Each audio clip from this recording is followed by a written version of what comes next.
अस्सलाम वालेकुम, मेरा नाम है नवीद शेख। आप देख रहे हैं सुपर टीम यूट्यूब चैनल।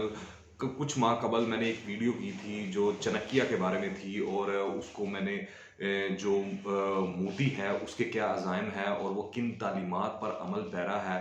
तो आजकल फिर जो है एक खबर आई हुई है भारत के हवाले से कि भारत ने जो है सर्जिकल स्ट्राइक्स के मंसूबे बनाए हुए हैं। मोदी ने फिफ्थ जनरेशन वॉर से लेकर एलओसी तक जो पाकिस्तान को एंगेज करने की वो कोशिशों में है, उन चक्रों में है, और एक हाइब्रिड वॉर क्रिएट की हुई है। तो मेरे ज़हन में आया एक पॉइंट, तो मैं आज आपके सामने उस पॉइंट को भी रखूंगा और आपको वाज़िया करूंगा कि इस वक्त भी भारत की सोच पर अमल पैरा है, जो हज़ार साल पुरानी सोच है, और जिसको पाया तकमील तक पहुंचाने के लिए मोदी और आरएसएस जो एक नाम नेहाद और मजमूम एजेंडा है उस पर गामजन है इस वक्त। आप देखें, इंडियन फौज ने कश्मीर के चिरीकोट सेक्टर पर बिला इश्तिहार फायरिंग की, जिससे अक़वाम मुत्तहिदा की गाड़ी को भी गोलियां लगीं। गाड़ी में पाकिस्तान और इंडिया में अक़वाम मुत्तहिदा के मुवस्सिर मिलिट्री ग्रुप यानी UNMOGIP के दो अफसरान भी सवार थे। उनके तर्जुमान का कहना है कि वाकई में अक़वाम मुत्तहिदा की गाड़ी को नुकसान पहुंचा है, लेकिन इनके एहलकार महफूज हैं।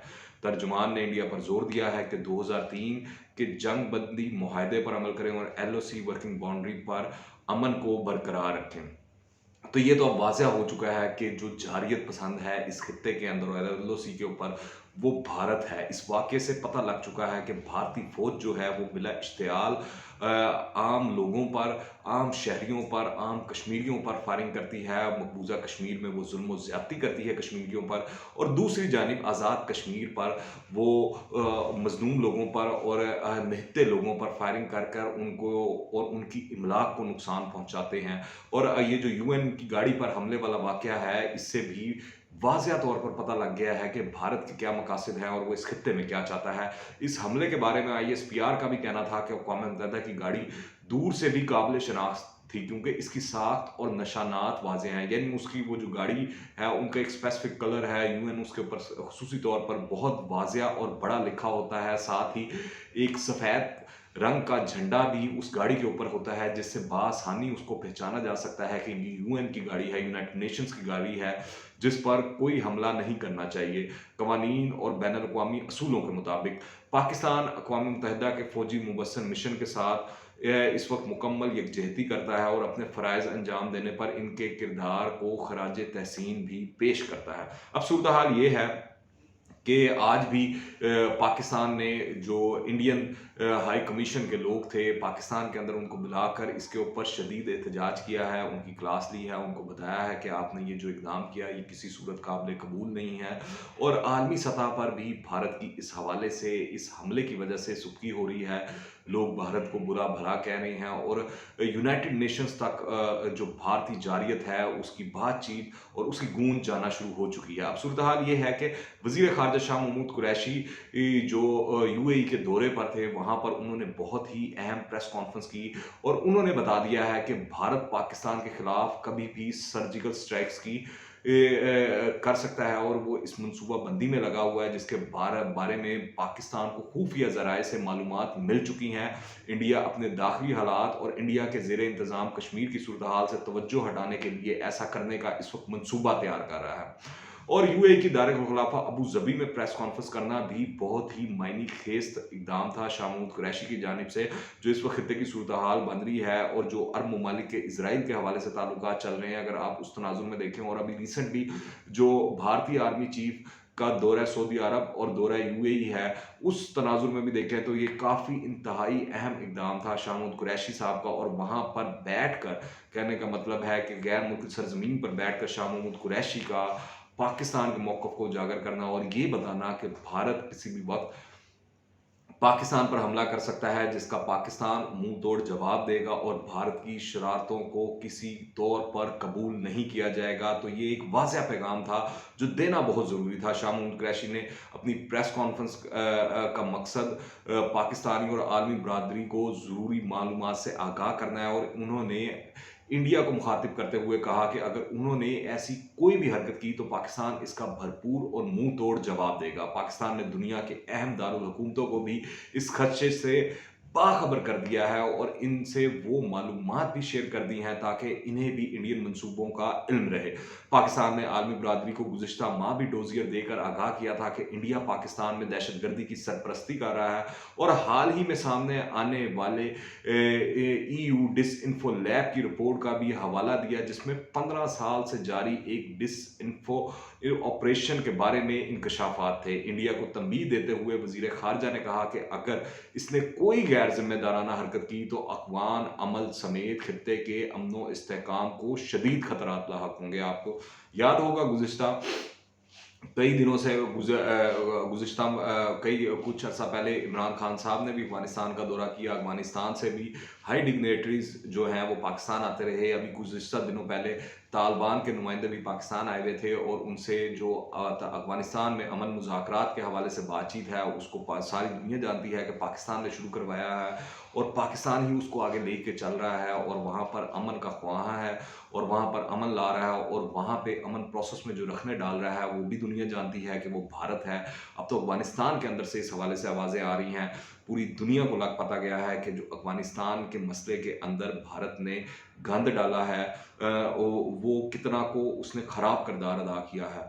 इस वक़्त वह इंडिया की बेचैनी बहुत ही मुज़हिका ख़ेज़ हद तक बढ़ चुकी है कि वो समझता है कि वो एक मुतहद्दिद और बाइज़्ज़त कौम पर हमला कर सकता है। आप देखें कि पाकिस्तान तो खुद एक जौहरी ताकत है और पाकिस्तान ने जो 27 फरवरी वाला गुज़िश्ता साल का इंसिडेंट था जिसमें अभिनंदन को हमने जो है पकड़ कर दिखाया और उससे पहले जो बलूचिस्तान में कुलभूषण यादव वाले मामलात हैं वो पूरा एक गैंग और वो पूरा नेटवर्क को हमने अयां कर दिया दुनिया के सामने। तो पाकिस्तान तो जानता है पाकिस्तान सोया हुआ तो नहीं है। पाकिस्तान कोई आम छोटा सा मुल्क तो नहीं है या छोटी सी रियासत तो नहीं है जिसको भारत अपने बज़ोर ताकत या अपने इस तरह के ये जो ओछे हथकंडे हैं उससे मरबूब कर सके, उससे दबा सके या वो कर सके। ठीक है हमारी इकॉनमी के मसाइल हैं मगर इंशाल्लाह उससे भी हम मामला से निकल जाएंगे। मगर पाकिस्तान के पास एक मजबूत फौज है, मजबूत कौम है, हम दुनिया में हमारी एक पोजीशन है, वजूद है। दुनिया के ममालिक हमारे आवाज़ सुनते हैं। हम ऐसा नहीं है कि बिल्कुल टका टोकरी हैं कि भारत जिस तरह चाहे हमको वो चलाता रहे और वो करता रहे और जो मर्जी शरारतें करता रहे और हम आंखें बंद करके बैठे रहें या चुप किए रहें। आप देखें दुनिया भर में डिसइन्फो लैब के हवाले से इंडियन क्रॉनिकल्स के चर्चे हो रहे हैं। कभी बलूचिस्तान में फौजियों की जानिब से निहत्ते अवाम पर जुल्म सितम की दास्तानें तो कभी गिलगित बल्तिस्तान में फौज की जानिब से तशद्दुद के फर्जी वाक़यात तो कभी सियासत में झूठी मुदाखलत के किस्से।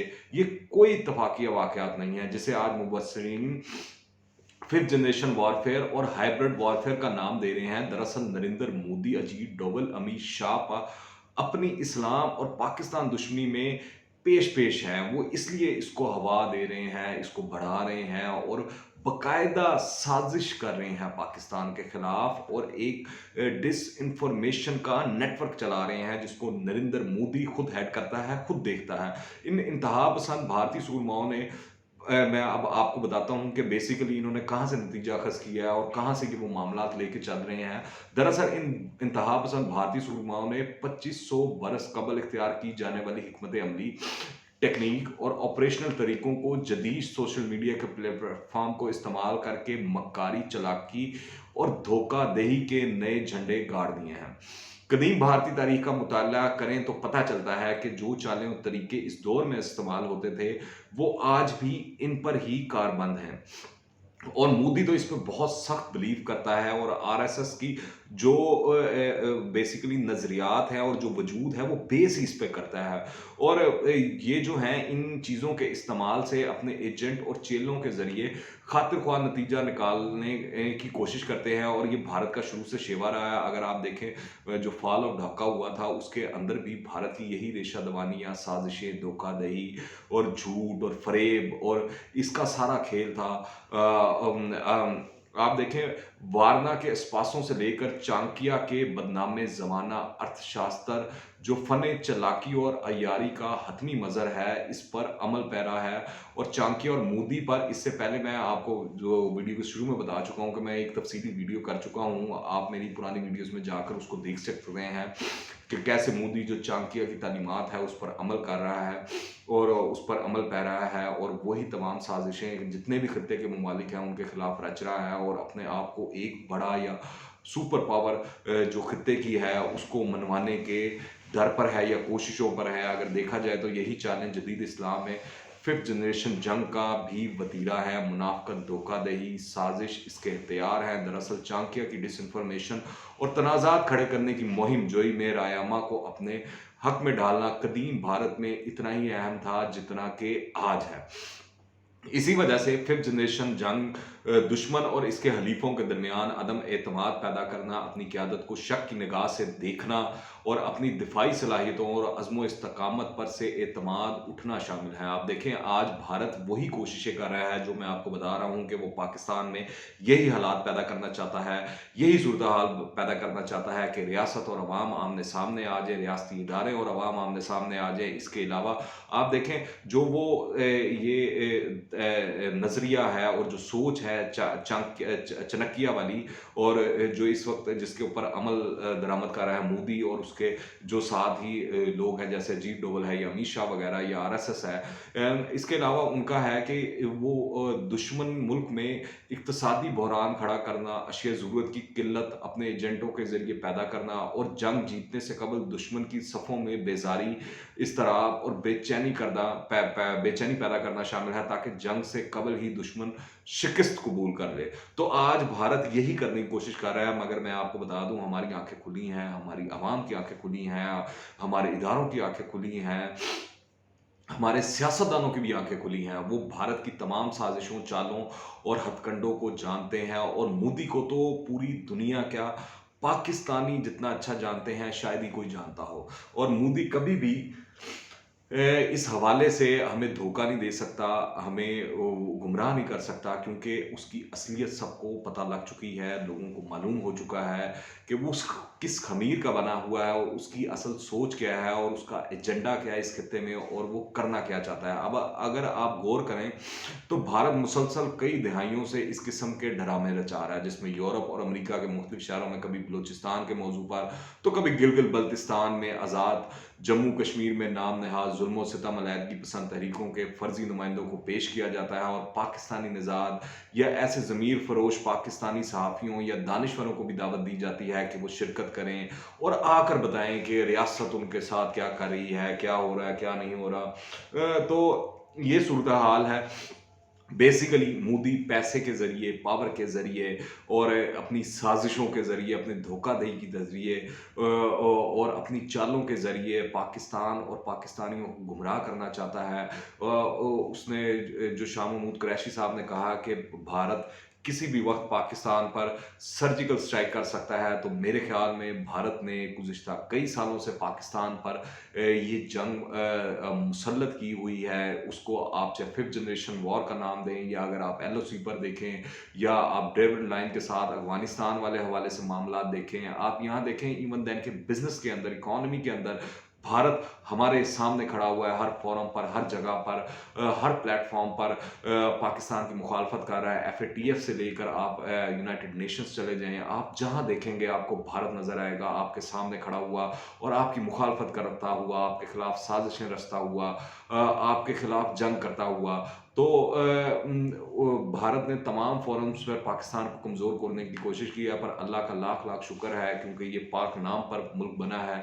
तो इंशाअल्लाह ता क़यामत ये मुल्क कायम रहेगा। अगर टूटना है तो वो भारत ने टूटना है और भारत याद रख ले कि अगर वो इस बार कोई भी गलती करता है या नरेंद्र मोदी कोई भी गलती करता है, अमित शाह कोई भी गलती करता है, अजीत डोभाल कोई भी गलती करता है या भारतीय फ़ौज कोई भी गलती करती है, तो उसको ना सिर्फ मुँह तोड़ जवाब दिया जाएगा बल्कि इस बार या तो आर होगा या पार होगा। याद रख लें मोदी। आप क्या राय रखते हैं नीचे कमेंट्स में बताएं और आपने अगर अभी तक इस चैनल को सब्सक्राइब नहीं किया तो इस चैनल को सब्सक्राइब करें, बेल आइकन को प्रेस करें ताकि ताज़ा तीन अपडेट्स और नई वीडियोस आपको बर वक्त मिलती रहें। अंटिल द नेक्स्ट टाइम, अल्लाह हाफ़िज़।